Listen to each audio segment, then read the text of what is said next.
Okay, it's going to be a review of No Mercy 2002. This is definitely one of the best pay-per-views of 2002, and I would even say one of the more attractive pay-per-views in WWE history, just because of the two amazing matches, the tag match and the Hell in a Cell. I think they're classic matches. The pay-per-view really kind of, shows the dominance that Smackdown had at the time. So we're going all the way back to October 20th, 2002, from Little Rock, Arkansas. They only did about 10,000 in attendance. Ticket sales were a little bit slow for the show, but ultimately they ended up doing 10,000, and the pay-per-view buy rate 300,000. Tied for Unforgiven. Wikipedia rounded the number off to 300,000 for both Unforgiven and No Mercy, but based on what I'm hearing, No Mercy was actually a little bit lower than Unforgiven, but it doesn't take away from the show. I still thought the show, we got one of the best Hell in a Cell matches ever. You got one of the best tag matches ever, maybe the best. So it really does hold up. I really feel like October of 2002, that month more than any other month ever, really kind of showcases how dominant the SmackDown brand was at that particular time. So let's get right down to it. All right, first match of the night, we got Chris Jericho and Christian defending the tag team titles against Booker T and Goldust. Okay, so this might have been one of the first pay-per-views where you got two tag team title matches on the same pay-per-view, and they decided to go away with the Intercontinental Championship. Triple H and Kane was going to be a winner-take-all match. Kane was the IC champion, so whoever won that match, the Intercontinental Championship was just going to be retired. So, not the end of the world. I know a lot of people hated that decision, but ultimately, they just gave the Intercontinental Championship a break. And, I think they wanted to put more focus on the tag team championships. So Jericho and Christian actually won the tag team titles from Kane. Kane did win Raw Roulette, the Raw Roulette TLC match. I guess it was TLC 4, where Kane actually had to single-handedly win the tag team titles by himself. It's an awesome match. But, I think the match is a little bit, I think the mood was a little bit darkened because of the Katie Vick angle with Triple H coming out. But shouldn't take away from that match, though. But ultimately, Jericho and Christian won the belts from Kane, and I believe the Hurricane, technically. And they're taking on Booker T and Goldust. This was a great feud right here. The stuff that Jericho and Booker T did together on the mic, I thought was good. Jericho had some really funny lines where he's making fun of Booker T and his word, his catchphrase of the sucker. The Elimination Chamber promo was actually really funny. And there's actually a promo between Jericho and Christian where they're making fun of Booker T's speech by saying, "Yeah, I ain't not no sucker neither." But at the time, I thought it was a lot of fun. But this was great for Christian. Vince had decided to go away with the Un-Americans. I believe the reason was that Test took time off to get a surgery, like plastic surgery unrelated to an injury, and that kind of sealed the fate of the Un-Americans. But, I think it was a blessing in disguise for Christian. At this time, Christian's ring attire looked kind of cheesy, like kind of bland. He still had the long hair, but, even kind of felt like a downgrade from 2001 Christian. But I think this is the best thing to happen to Christian, tagging up with Chris Jericho. He was able to show a little bit more versatility here. Jericho and Christian had some really funny promos, not just with Booker T, but Trish as well, throughout that whole year. And, and when they did bring the Intercontinental Championship back, Christian actually won it. And so I think this whole thing was a blessing in disguise for Christian more than anybody. But, with this match right here with Booker T and Goldust, I really would have preferred Jericho and Booker T to be in the Raw World title scene over Triple H and Kane. I would have preferred that, but I think at the time, it's asking for a lot.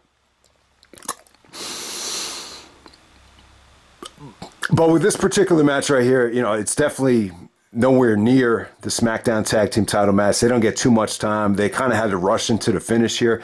So Jericho actually goes for a springboard dropkick to Booker T, and as he's going for the springboard on the middle rope, the rope just explodes. It breaks, and they have to come to a they kind of rush into the finish, and Jericho actually goes for a moonsault off the top rope with the broken middle rope, and he's able to hit it, and yeah, it came off pretty good. Nice improvising there, and you know, one of the few times Jericho's ever busted out the moonsault. His finisher is the lion salt. He did the moonsault at King of the Ring 2001, and he hit it beautifully. It's like you kind of said to yourself, how come Jericho didn't bust that out more frequently?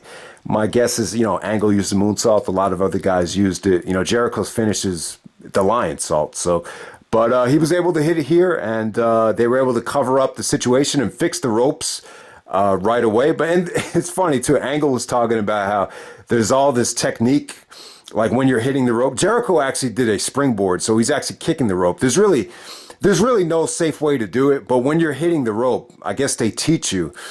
You're supposed to hit it like with your hip and not your back, or so the rope doesn't explode. But I guess there's a certain way to hit the rope so you don't break it. But when Jericho's going for a springboard, anything, it's kind of like, you just got to hope for the best there. And it was funny. I remember at the pay-per-view party, someone must have asked, like, how did that happen? And my brother just shouts out, because Jericho's fat ass broke it. And it's funny, like, Jericho wasn't even that fat at that time. I mean, maybe he put on a little bit weight since losing the Undisputed Championship, but he was nowhere near, where he was at the initial stages of AEW. But yeah, it was cool stuff. Cool opener. They actually asked Christian about the opener as a, pay-per-view bonus DVD extra. And he's just like, yeah, that's the great thing about going first, is you want to set that tone and you want to give the fans, that feeling of, oh, what do we expect next? But, the match really wasn't that great. I think more than anything, I think the finish, was just kind of rushed into because of the unfortunate situation with the rope, but they fixed it and it wasn't a big deal for the rest of the pay-per-view. So there, from there, we got Torrie Wilson taking on Dawn Marie. I thought the Funaki promo was funny with Al Wilson. So Al Wilson's actually playing Torrie Wilson's father, and at the time Dawn was trying to manipulate him. Dawn actually took a shower with Al Wilson, was showing her pictures of her and Divas undressed and stuff like that. And it was a good promo. Funaki was just going on and on and on. Funaki was funny as hell. But it ends with Al Wilson saying, I did not have sexual relations with that woman, after just being speechless the whole promo. It was funny because they're in Arkansas, which is Bill Clinton's hometown, the former president. I grew up with Bill Clinton being the president of my childhood. So I thought it was a funny promo from Al Wilson. But a lot of people just hated the storyline and just hated these matches between Torrie and Dawn Marie. I mean, yeah, they're bad. I've had friends tell me that they're some of the worst matches they've ever seen. At this particular time, Dawn is just trying to, kind of tease Torrie by insinuating that she wants to have an affair with her dad. That's what the storyline was at that time. So not that believable. But the matches between them, there's just a lot of hesitancy. There's just a lot of reluctancy in the Irish whips, in the maneuvering. There just seems to be a lot of, unconfidence is probably the best word to use it between both Torrie and Dawn. But, this is what happens when you got two pretty girls in the ring and you force them to wrestle. I like both girls. I think both girls are really hot. I think this would have been a hell of a matchup if it was an HLA scene or some other type of, lesbian-oriented sexual presentation. But, I just don't think you want to see the two girls wrestle. But, they dragged the storyline on for a long time. You definitely had a little bit of a payoff at Armageddon. All right, next up we got Rob Van Dam taking on Flair. We got Mr. ECW versus Mr. WCW. It should feel like a huge match, but it just wasn't. It didn't feel like... I would definitely agree with this statement. It felt like the fans didn't want to boo either guy. They were kind of cheering both guys, so it didn't really have the story of redemption that it should have happened after Flair screwed Rob Van Dam at Unforgiven with the sledgehammer. They did a really good spot the very next night on Raw where Van Dam is selling the sledgehammer shot with the ribs being all taped up. I thought that was cool. And Flair was in the ring just mocking Van Dam. That was actually really good stuff. I mean, if they had a video package, they could have presented that, and that probably would have made the fans a little bit more invested. But we actually got a little bit more of a comedy promo from Rob Van Dam. RVD kind of cuts a kayfabe promo, a written promo, about how Flair is the nature boy, 16-time world champion. And he kind of goes into Flair's routine of, kiss stealing, wheeling, dealing, son of a gun, plane riding, jet flying. And, Van Dam is actually doing the woo, and it just didn't come out that good. He definitely had probably even a tougher time than Kurt Angle did of, doing the woo. But yeah, Van Dam put his own spin on it. He was like, I'm the high-flying, frog-splashing, Van terminating son of a gun. It was cool. It was a lot of fun. I mean, I wouldn't say it was one of Van Dam's best promos, but he tried to cut a fun, WWE written style promo, and it was cool. But the match right here, it just felt like filler, man. It just felt like a consolation prize for Rob Van Dam. It's almost the equivalent of, I have a 72-year-old friend. He's one of my best friends. His name is Sal. And it'd be the equivalent of Sal like fouling the shit out of me during a game and me just getting pissed off and challenging to a game of one-on-one. It's like, how does he have a chance? He just doesn't have a chance. He's just too old. Flair at this time, he wasn't that old. I mean, he was only 53 years old, but still, the age discrepancy is still there. And what does it really do for RVD to beat up a guy that's over 20 years older than him? It just didn't. It just felt like it just didn't mean anything. But Flair and Van Dam, they go in there and do their thing. It wasn't bad. Flair definitely got some nice submission work on with the figure four and the chops, but ultimately Van Dam hits the Rolling Thunder and the Frog Splash.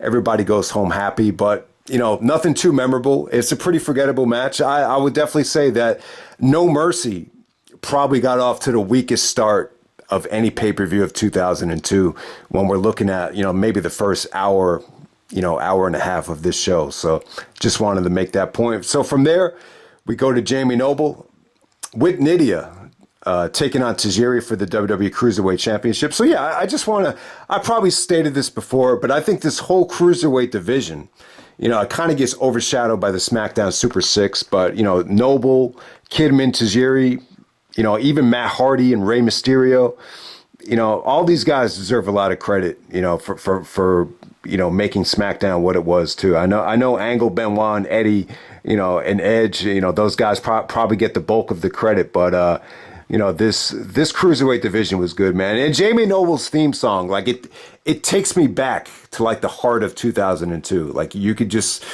once you hear it, you could kind of visualize, what you were doing in the summer of 2002. So I think Noble and Nydia, hell of a package, and I would definitely agree. Like if Jamie Noble's a little bit taller, or maybe if Jamie Noble and Nydia came along in a different era, after Bryan Danielson and CM Punk kicked the door down, maybe Jamie Noble could have been champion and Nydia could have been his manager. It could have happened.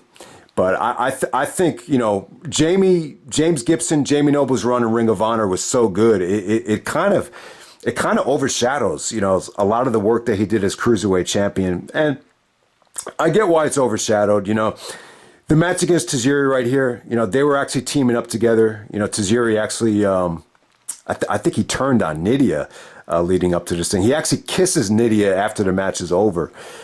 So they pretty much end this thing with like a kissing contest. So there was a little bit of a storyline here, but it wasn't much. But, offensively, Tajiri dominated this thing. You saw his Japanese style here, the kicks, just the strikes to Jamie Noble's fingers to put him, to kind of soften up his fingers. I thought was really good. And, Tajiri actually hit some just really, really nice moves here. I thought, it was very Tajiri dominated. And one of the best showings I think Tajiri's ever had in the WWE so far. I really thought it was that good. But, Jamie's offense was only coming when Nydia would give him the assist. So that's pretty much how it ended right there. Jamie Noble retains. And then, Tajiri actually kisses Nydia. And then Jamie actually tries to upstage Tajiri by kissing Nydia again.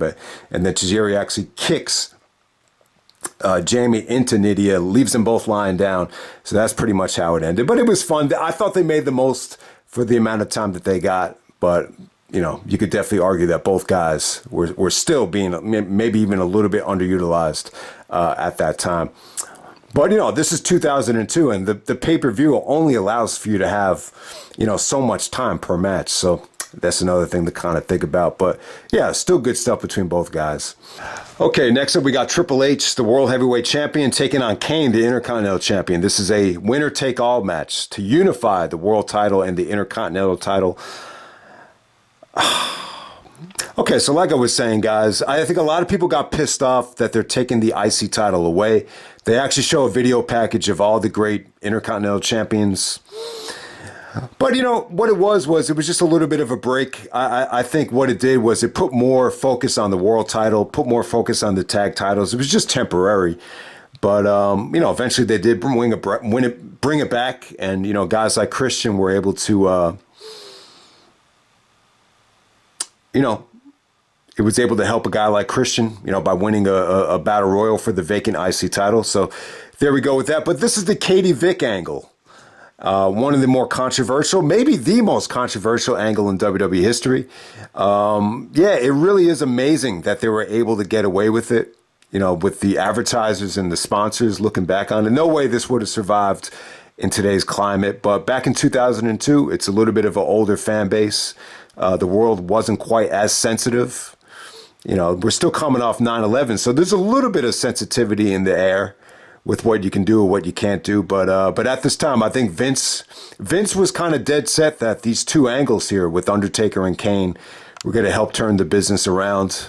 And, you know, you almost get the feeling that because WCW is not around, you're kind of looking at television, you know, other television shows to compete with, like a CSI, Law and Order, where they really dig deep into unsolved murder mysteries and, you know, these undercover detective work, like, you know, finding Kane semen in the car where Katie Vick was killed. So, yeah, this is kind of a tough angle to talk about. I've had to stop the video and do this over again several times, but yeah, I mean, it was such a great moment for Kane to win that TLC match. Triple H kind of darkens the mood by saying, yeah, Kane, you said that this is the first time in your life you've been happy.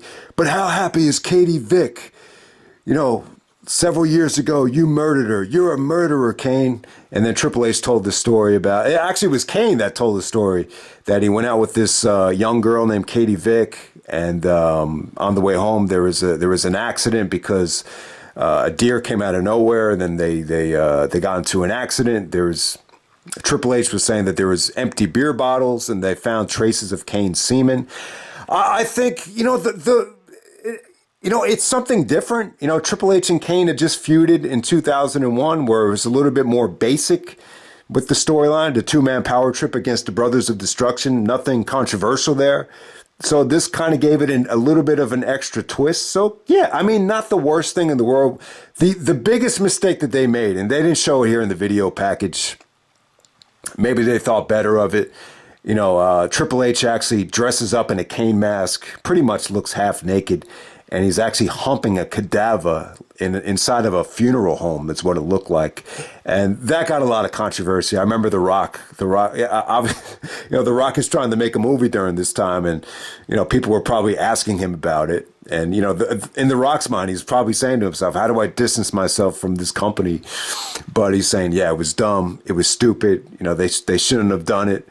And Shawn Michaels, when Shawn Michaels became champion, he said to Bischoff, there's not going to be any necrophilia angle on my watch. And then Bischoff says to him, does that offend you as a Christian, Shawn? And then Shawn's like, nope. It offends me as a wrestling fan. So obviously this pissed a lot of people off. And I'll tell you, like, I didn't even know what the word necrophilia meant until this angle. I never really even thought of someone actually having sex with a dead person until this angle. But yeah, it's just a little bit sick. It's a little bit twisted. I think the biggest mistake was just shooting that angle in the funeral home. That's the only thing I would have taken away. But, you know, I'm not as sensitive as most people are. So I could see where Vince was coming from, and I could actually see where Triple H was coming from as well. You know, I think he wanted to get a little bit more heat. Obviously, he felt like his momentum was kind of, shifted because certain guys returned. There were some little nagging injuries throughout the way, but You know, this is what Triple H loves being. He loves being the heel. He wanted to be the most hated heel. But, you know, the actual match between Triple H and Kane, not good. At this particular time, Triple H needed to be in the ring with superior workers, great workers, to have a great match. If you put him in the ring with Kane, you know, someone that needs to be, you know, I wouldn't say Kane needs to be carried, but, you know, Kane's just, he's not a great worker. He's an okay worker. So the match just ended up being okay, just kind of below standards of what you would expect. And it was just kind of ugly to watch. I like, even some of the Triple H fans, they were just saying, Triple H, stop doing so many friggin' neck breakers. A lot of the neck breakers looked ugly. A lot of the transitions just looked lethargic. It just looked like lousy chemistry. Triple H's offense was just pretty basic. There was a million ref bumps here. Flair coming out. You know, Hurricane actually comes out as well and takes a pedigree. But just really, really overbooked. You know, this was just kind of what you would expect from Triple H matches, you know, over the years. You would get a lot of this stuff for the next 2 years.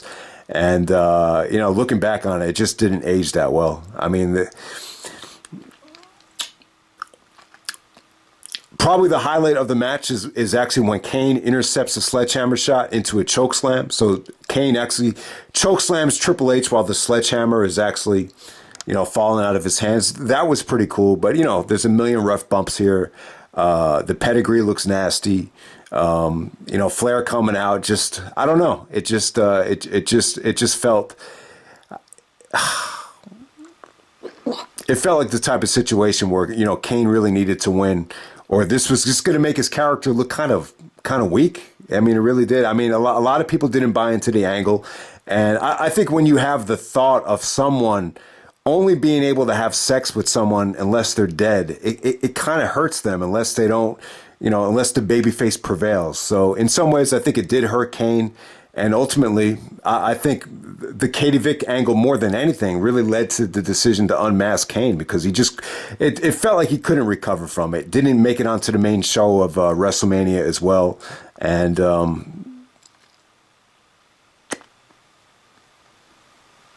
yeah, but you know, that's the $1 million question: is how do you book this thing to have Triple H stay champion and to make Kane look strong as well? It's very difficult, and you know, when we talk about Triple H's, you know, all the heat that he was getting, all the negativity towards him, this is where it all really started. I'd say it really went to a different level, you know, after this match. This is kind of where it got into gear, but that's the challenge, though. Like, how do you have that triumphant return, come back as a babyface, turn heel, and you know, how do you overcome the monotony of staying world champion and keeping everybody happy? It's just a very difficult thing to do.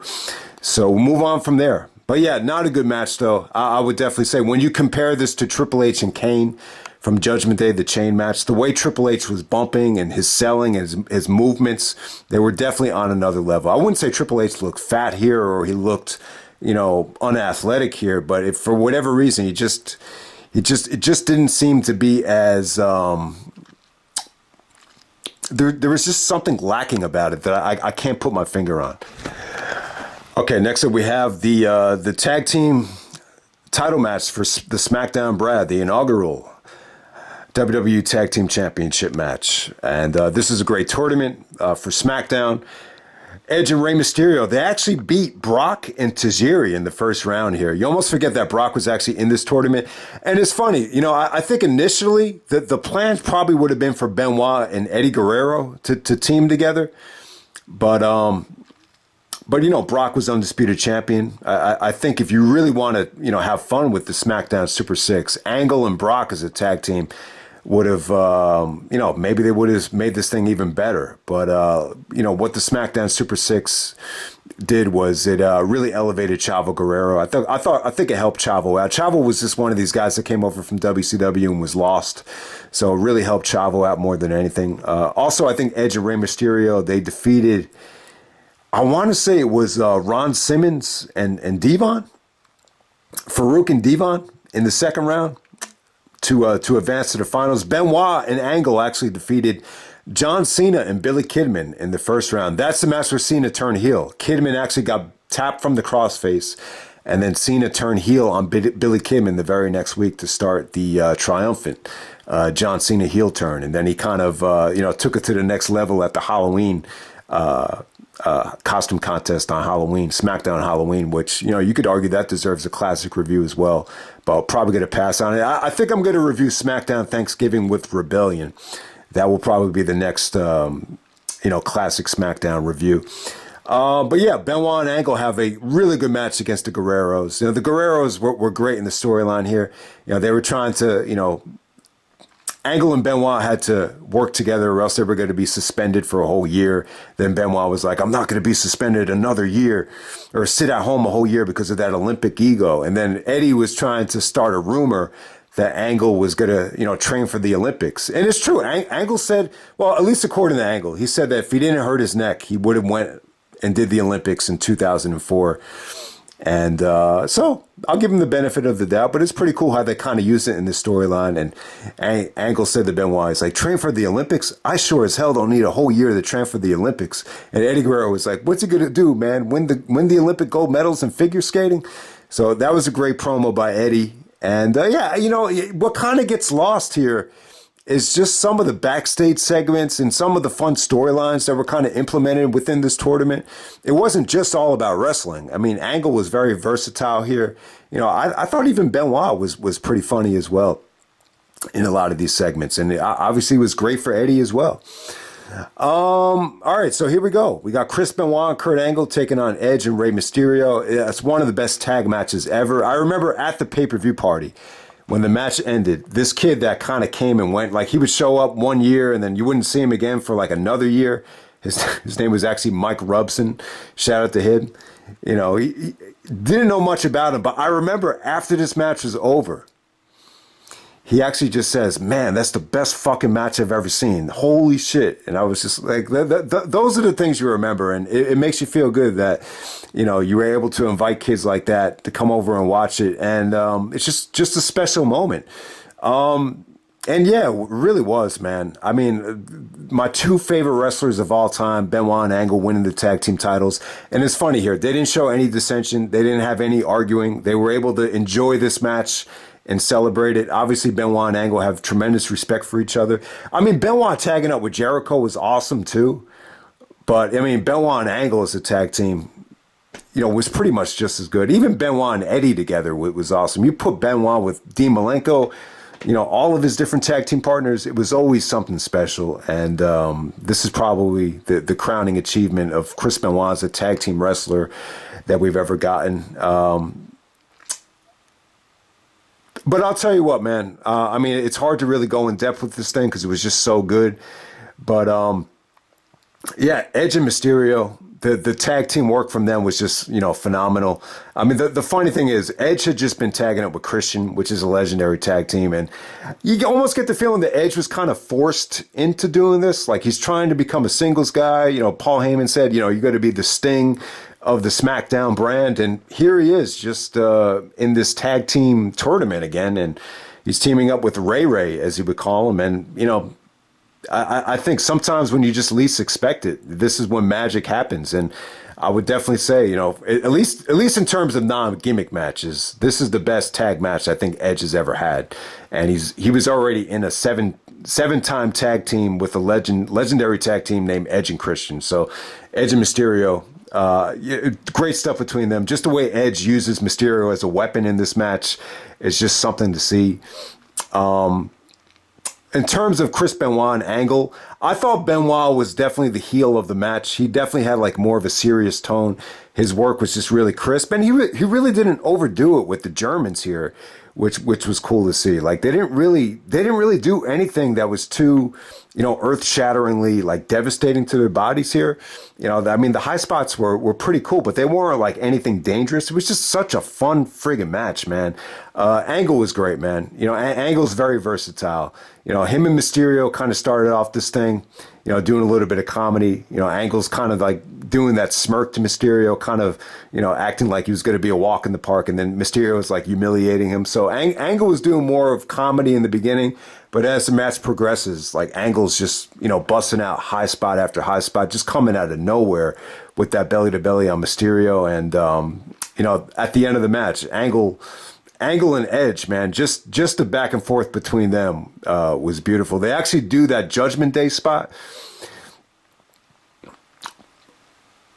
where Edge actually, counters the ankle lock into a small package. Angle kicks out of it.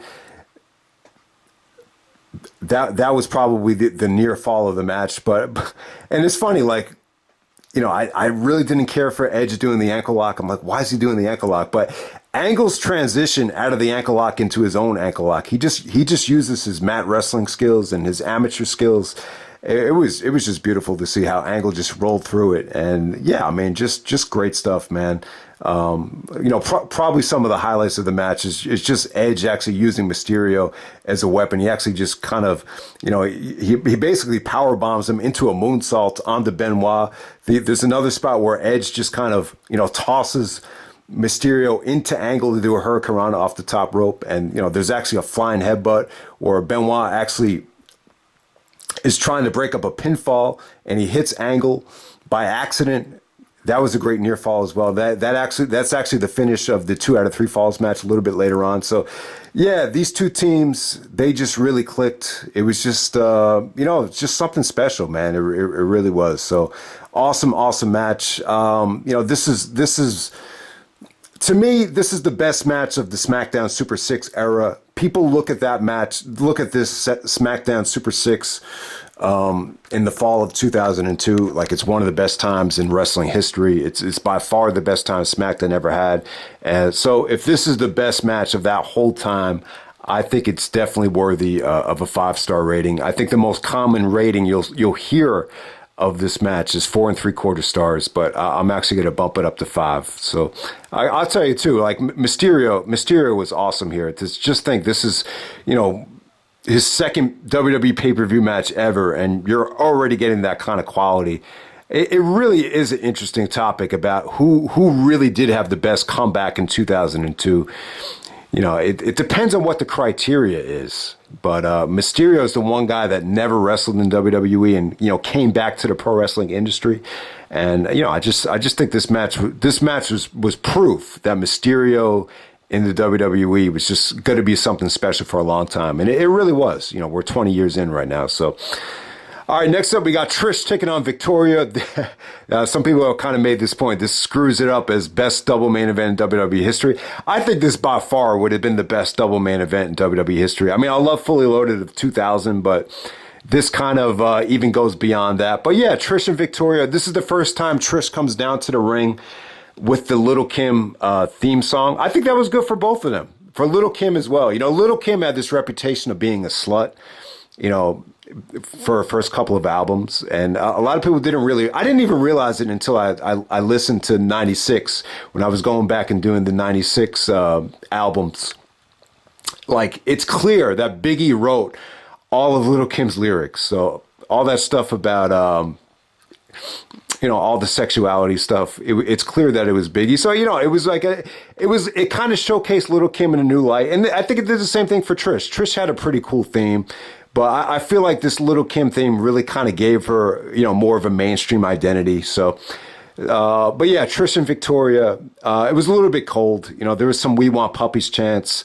It wasn't as fluid as some of the work that Trish did with Molly, but it was cool. It was cool stuff. But I think what this feud needed, a little bit more build up. I think, the weapon stipulations, the hardcore stipulations were definitely what I think put these matches over the top. Trish was able to, beat Victoria by the skin of her teeth, but Victoria, got her revenge at the end. And, obviously this was going to lead to even more down the road between them. But yeah, it definitely felt like a bathroom break match, just kind of a match that was, a little bit of filler just to get you ready for the Hell in a Cell. Okay, next up we have the WWE Undisputed Championship match, the Hell in a Cell. We got Brock Lesnar with Paul Heyman taking on The Undertaker. I got to say, man, this is probably the most emotional, probably the most personal storyline going into a Hell in a Cell match that we've ever had. I thought it was great, man. I thought the build-up was great. You do almost forget about that blade job that Taker did the very next SmackDown when Brock nails him with the belt and he's just bleeding in the locker room and he actually passes out. That was crazy. Then they do I guess Undertaker and Matt Hardy, they must have had like a Falls Count Anywhere match. Or Brock actually comes out of nowhere. He F5s Taker on like a pallet of sandbags, and then he takes a propane tank and breaks his hand. And then Undertaker has a broken hand and he has to wear a cast. And then I thought Stephanie was great here. You know, she was kind of like Undertaker's sympathizer throughout this whole thing and really, really paid off well. And she allowed Undertaker to wear the cast in the Hell in a Cell. And then there was actually a beatdown to Brock where Taker actually uses the cast and Brock gets all bloody. And then Heyman was great too. He was just screaming at Steph. He's like, Undertaker's not using that cast. And then Stephanie makes the decision in the ring that Taker's going to be allowed to use the cast, and it pisses Brock off. It feels like there's like sexual tension between Brock and Steph, but it almost looks more like sexual intimidation. Then all of a sudden, Taker comes out of nowhere, and Brock gives him a spine buster. So the feud got really personal, and then just to kind of put a digger twist into it, apparently this was a Kevin Dunn idea, but Heyman. In the storyline wise, Heyman actually takes this Playboy centerfold and insinuates that, the Undertaker, Mark Calloway, was actually cheating with this woman while Sarah was pregnant. And, Taker has to go out of his way and just say, he saw this woman well before he ever met his wife, Sarah. So, the result was one of the best promos I think Undertaker's ever delivered. And, the video package really captures how multidimensional the Undertaker is. I mean, I'll tell you, man, there's only one Undertaker. There's only one Mark Calloway. And I was thinking, Austin walked out of the company. This was just a huge time for Taker to kind of, play up that badass babyface character. And, I love Austin. And I think Austin is generally, he's been much better on the mic than Undertaker, but Austin was never able to cut this kind of promo where he's getting that type of sympathy from the fans.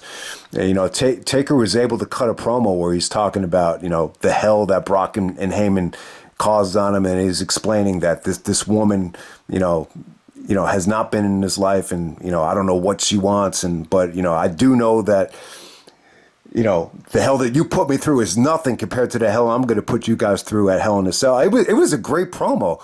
Like, I just don't, I'm not trying to knock Austin, but I just don't ever think he really cut a promo that personal as a babyface like Taker cut right there. And the video package was great. In some ways, for as good as these matches were, the video package here almost steals the show. That's how good it was. They used the No Mercy theme song here, and it really gets your blood boiling. It really is proof that, some of these babyface versus heel dynamics, still really do, give you that extra layer of excitement there. So yeah, I mean, the Hell in a Cell was great. I mean, some of the stuff that's well documented is, it really was the first Hell in a Cell where they didn't need to go up on top. I think when Shawn saw the cell, he was like a kid in a candy store. Like, he just wanted to go on top of the cell to, do something different. Obviously, Shawn's the innovator, and they got the job done, and they told a great story within the first Hell in a Cell. But, I definitely think the storyline here was a little bit more emotional. I think Heyman actually at ringside was great here. You almost forget, man, how animated Heyman was here. Like, when Brock was getting his ass kicked, he was like, "Don't lose, Brock, don't lose," and just the way Heyman was condoning, taking off the cast and taking apart the cast. It's some of the best, simple storytelling that I think a Hell in a Cell match ever had. Heyman actually got all bloodied up. So this Hell in a Cell had those holes in it to make it easier to climb on top of the cage. They did that for Jericho and Triple H, but they went on the top of the cell. They didn't even go up on top here. But, you still have the holes there. So Heyman actually is reaching into the cell for most of the match. Taker actually kicks him, and then a whole bunch of people that were being annoyed at ringside start cheering. So that was funny. But then, later on in the match, Taker actually takes Heyman's tie and starts bringing him against the cell. So Heyman gets all busted open. But I'll tell you what, man, Brock was great here, man. Just the way he dissected Taker. He took off the cast. He actually started ramming Taker's cast with the steel chair shots against the cell. I thought that was awesome, man. And Brock actually did some innovative stuff too. He's actually doing pull-ups so he could kick Taker while he's using the cell to kind of catapult himself, to kick Taker. So you saw Brock do some really innovative stuff and just some tremendous feats of strength from him. He actually takes the steel steps and hits Taker 2 times with it, and then he actually throws the steps like halfway across the ring like it's a little baby. And then Taz is like, "How strong is this Lesnar?" So, yeah, man. And then Taker's blade job is pretty bad. I forgot how bad it was. I mean, he's actually dripping blood. His whole forehead is just red. He's bleeding so much that most of Brock's blood is actually from Taker. So, yeah, this is up there. I would say just as bad as Shawn's blade job, maybe just as bad as Eddie Guerrero's blade job. But, yeah, it was great stuff, man. I'll tell you, man, I don't think anyone at 25 years old could have pulled this off as well as Brock could have pulled it off. I mean, Cena and Orton, guys like that, they were never trusted in this environment that young. But I think Brock was in good hands with someone like Taker that had experience with this type of match. And yeah, I mean, they gave you everything. I thought the finish here was great. Like one of my favorite spots is, just Brock, knowing exactly where he was after Taker actually gives him the last ride. They kind of play off that WrestleMania 17 spot where Brock is just punching him in the quarter. Then Taker gives him the last ride. But Brock has the presence of mind to grab the ropes. So I thought that was cool, especially for someone that young. I thought that was a great, near fall right there. And, the ending, too, when Brock actually counters the tombstone. He actually lifts Taker's full body up in the air, counters it into an F5. And, you didn't get a ton of over near falls here throughout this whole feud. You got a couple of them. Brock actually kicking out of the chokeslam was pretty, that was very well executed. But, this ending right here, you didn't see a whole bunch of, it wasn't the finisher fest like I think some of their other matches were. But, yeah, man, great stuff. I love the ending. Brock hits the F5. He poses on top of the cell with the championship. Just the look that Taker gives as Brock is posing, it's almost like, yeah, this is the new guy. Like this is like the passing of the torch. And yeah, it was just very well done. I guess Taker was going to take a little bit of a break. But yeah, you could definitely tell Taker is definitely a huge supporter of Brock. Some would actually argue that they've had a better Hell in a Cell than this. I've heard people state that the Hell in a Cell they had in 2015 might have even been a little bit better. I don't remember much about it. I think I saw it on the network. That was around the time when I stopped buying DVDs at that time. But I do remember they took apart the ring, and it was mostly they were suplexing each other on the wooden part of the ring. I do remember that, but I don't know. I just don't remember the storyline being that engaging going into that thing. Obviously, they were playing off of, Brock actually ending the streak at that time. Well, I don't know. Maybe it is a good Hell in a Cell match, but I just don't remember it having the kind of emotion that this one had. And I'll tell you, man, I mean, if you want to make the argument that, some of the Foley Hell in a Cells were better than this, I have no problem with that, especially the one with Mankind and Undertaker. They were kind of able to tell the story in the actual match. So you could argue that the story was there. It wasn't just the bumps. And then obviously Triple H and Cactus Jack had a tremendous story, and obviously they delivered on it. But I think with this match right here, the video package, the storyline, it's so personal, and it really made you sympathize with Taker. And I think they were able to maintain, the story that they were telling in the actual cell, and they were able to deliver. And I think it really delivered up to expectations. So they were able to capitalize on what was already tremendous drama, tremendous, just personal animosity between the two, and they definitely delivered. So I love this Hell in a Cell match. Meltzer gave it 4 stars. I say 4 stars my ass. This is a lot closer to 5 than it is to 4. So I'd probably go 4 3/4 for this. I wouldn't quite give it the full 5, but it's definitely close. I would definitely say easily top 5 Hell in a Cell. For my personal choice, I think I might put it at number 3. But that's pretty much it, guys. That's No Mercy 2002. There's a lot of stuff on this show that's kind of like raw quality, pay-per-view matches. But it's got two of the best matches ever, so that makes it a classic for me and one of the best pay-per-views of 2002, no doubt. So I hope you guys enjoyed the review, and I'm out.